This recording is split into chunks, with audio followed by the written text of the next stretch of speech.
Hoje eu tenho 16 anos de idade e o relacionamento meu com a minha mãe sempre foi muito amplo.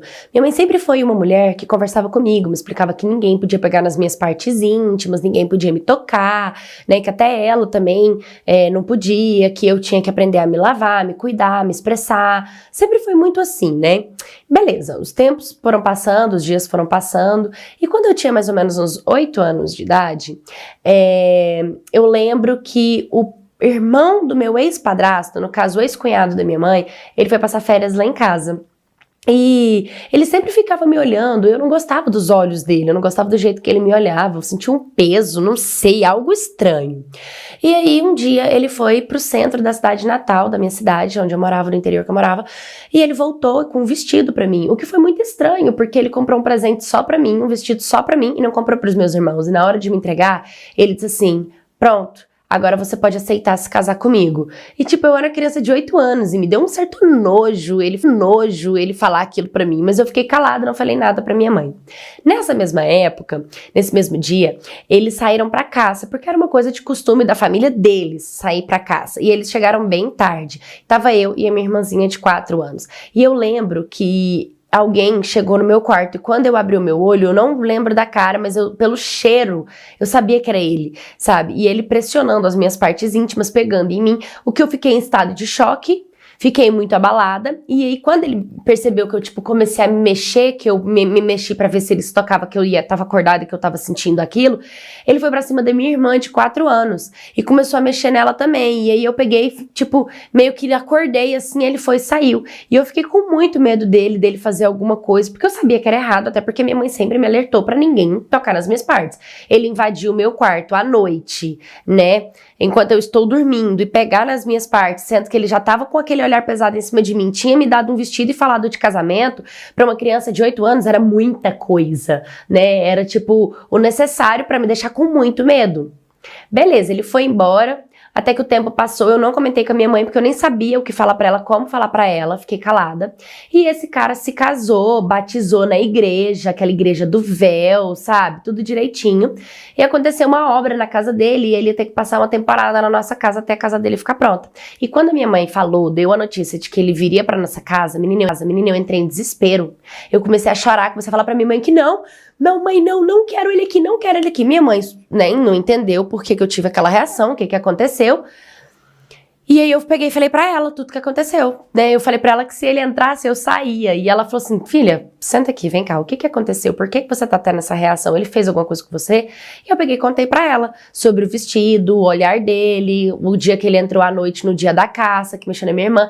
E foi um pega-vacapá. Minha mãe teve uma briga muito feia, foi discutir com meu padrasto, claro, né, sem acreditar que o irmão poderia fazer algo do tipo, foi defender o irmão, acabou perdendo o casamento, porque minha mãe se separou dele. Minha mãe não quis manter o relacionamento e ela se separou.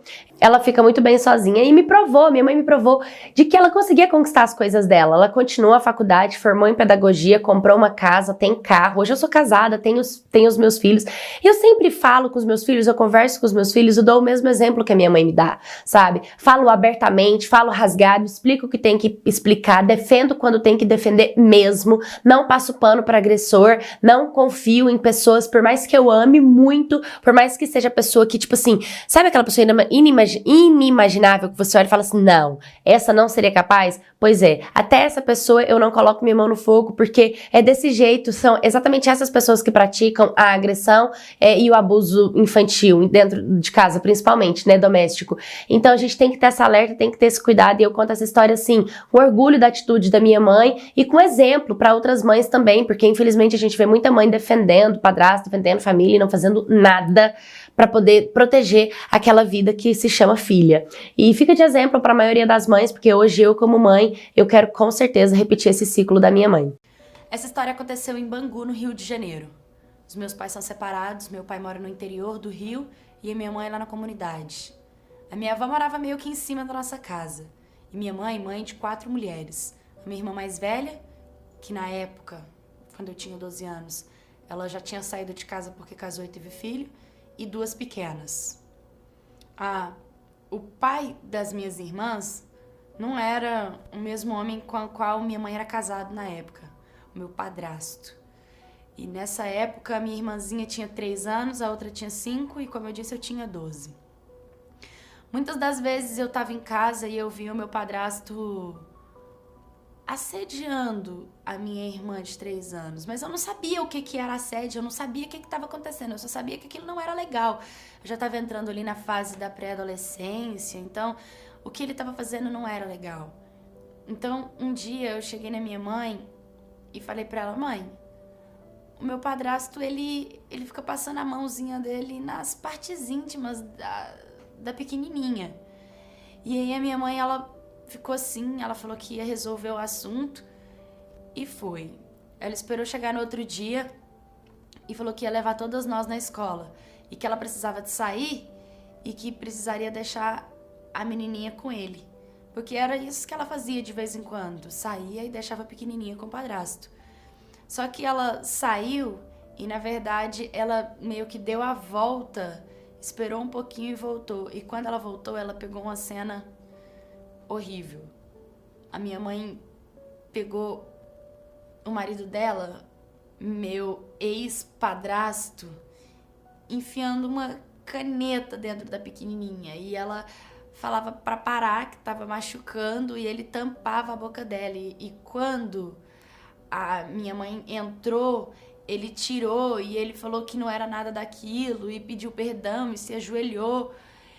E a minha mãe se concentrou, minha mãe ficou sem reação, ela ficou em choque, na verdade, ela não sabia o que fazer, ela só pegou a minha irmãzinha no colo, abraçou, xingou ele de tudo, mandou ele embora.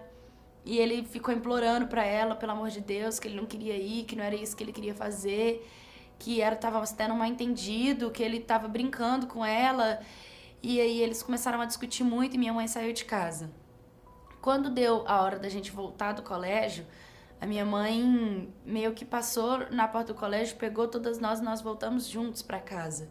E o meu padrasto estava lá na porta ainda, sabe? Eu até fiquei com um pouco de medo, porque eu sabia que fui eu que tinha contado pra minha mãe. Então eu fiquei com medo dele, sei lá, dele descontar em mim, ou da culpa ser minha, de acontecer alguma coisa comigo ou com as minhas irmãs. E aí ele pegou, ficou pedindo perdão pra minha mãe perdoou ele, sabe? Falou que tudo bem, que perdoava ele. E aí eles foram fazer comida. Eu lembro que tava todo mundo na sala, eu e as minhas 2 irmãs, e os 2 estavam na cozinha. E a minha mãe esquentou uma panela de água muito quente, muito fervendo, muito. E na hora que a água tava no auge, assim, muito, muito quente mesmo, ela pegou um pano e ela jogou no meu padrasto. E aí ele deu queimadura de 3º grau, e aí foi muito perigoso, e aí chamaram a ambulância, levaram ele pro hospital. Aí a família dele, que foi comunicada, entrou com um processo contra ela, né, porque foi tentativa de homicídio, só que ela entrou com a defesa do abuso sexual que aconteceu. E aí, perante a justiça, o que ela fez junto com o abuso vencia, né? Porque o que ele fez com uma criança é um crime muito forte, pedofilia, várias coisas. E aí acabou que a minha mãe teve que pagar a cesta básica para a família dele. Mas a pior parte de todas foi porque quando ele tava, depois de uns 3 meses, todo enfaixado, porque queimou muito, machucou muito, deformou ele, sabe? Ele pegou uma infecção hospitalar por conta de algumas feridas que não foram curadas. E aí, quando ele pegou essa infecção hospitalar, ele veio a óbito e ele morreu. Eu não sei dizer que se isso foi bom, se isso foi ruim, mas de certa forma eu me senti mais aliviada porque sabia que de certa forma ele não ia voltar. Ele não ia tentar fazer alguma coisa com a gente. Aí, quando ele morreu, a família dele entrou de novo com o processo, que dependente do porquê ele foi levado para o hospital, o motivo foi ela, né? O advogado, em vez de querer entender o que aconteceu, não, ele só queria ganhar a causa, porque tem advogados que é assim, eles não estão nem aí pro crime, eles querem ganhar a causa pelo nome deles, entendeu? É o nome deles em jogo. Então, ele quis ganhar a causa, pronto, e acabou. E aí, a minha mãe foi indiciada e minha mãe foi presa. E minha mãe pegou 25 anos no presídio. Eu e minhas irmãs só não fomos levadas pro conselho tutelar porque minha avó morava em cima e disse que ficaria responsável pela gente. Só que a minha avó, ela não tem dinheiro, ela não trabalha, ela não é aposentada, ela, sabe... Minha avó, ela se vira com o jeito dela de ganhar dinheiro. E nessa época, eu estudava muito, sabe? Sempre estudei muito. E aí eu tive que começar a trabalhar de doméstica lá pela comunidade para tentar ajudar. Comecei a ajudar tanto as minhas irmãs pequenas como a minha mãe dentro do presídio. E até hoje minha mãe tá presa. Até hoje ela tá presa e eu não sei dizer se isso é injustiça, se isso é justiça, se o que ela fez foi certo, se foi errado. E a pior parte é que as minhas irmãs, elas falam pra mim que é obrigação minha dar dinheiro pra elas. Elas me tratam com desprezo, sabe? Elas não entendem, eu não consigo explicar pra elas o que aconteceu. Eu nunca tive minha mãe pra conversar comigo, pra me dar carinho, me dar amor. Então eu não sei como chegar e ultrapassar e passar isso pras minhas irmãs, sabe? Eu só sei que é muito doloroso, é muito difícil toda essa situação. Mas por muito tempo eu me culpei. Muito, sabe? Que se eu não tivesse falado, nada disso teria acontecido. Minha mãe talvez estaria aqui, meu padrasto, talvez ela teria separado dele. Eu não sei. Mas sabe aquele sentimento de culpa? Eu trouxe esse sentimento durante muito tempo comigo. Chega a dar um nó na garganta. Mas dessa vez, eu decidi trabalhar esse sentimento dentro de mim, sabe? E trazer um novo significado para esse sentimento de culpa. Talvez se ele tivesse machucado a minha prima, tivesse machucado a minha irmã, tivesse me machucado, eu teria culpa também. A gente sempre se culpa pelas coisas que acontecem. Eu não quero mais me culpar por isso ter acontecido. Eu só fico triste de saber que a minha mãe tá presa pela atitude que aconteceu. Mas parece que o peso da culpa nunca vai sair de dentro de mim. E eu preciso ressignificar esse sentimento. Mas não é fácil. É um trauma muito profundo que eu tenho dentro de mim. Mas eu tenho fé que eu vou sair desse sentimento.